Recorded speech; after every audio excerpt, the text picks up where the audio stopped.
मस्त ठोकावी मांडी आणि वर न्यावी बाही, अहो चवीने खाणं सुद्धा काही खायचं काम नाही.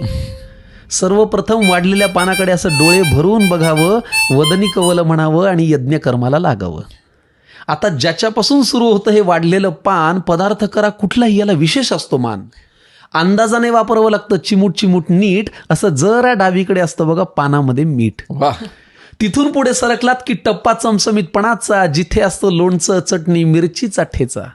कितीही पथ्य असलं तरी हे खावंसं वाटतंच आणि भल्या भल्या खडकांच्या तोंडाला इथे पाणी सुटतंच.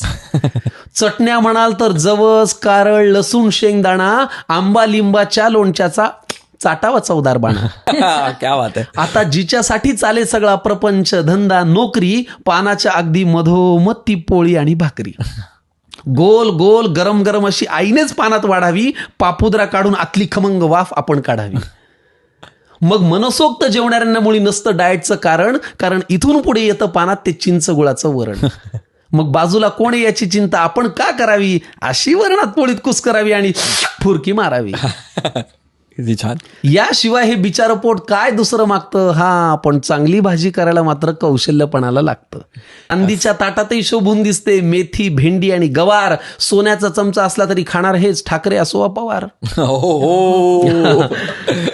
मग पुढे एकदा पोट भरलं की सुटतं हे अवघड जगण्याचं कोडं. एकदा पोट भरलं की सुटतं हे अवघड जगण्याचं कोडं, पण मन भरायला लागतं ना मंडळी या देहाला गोडं.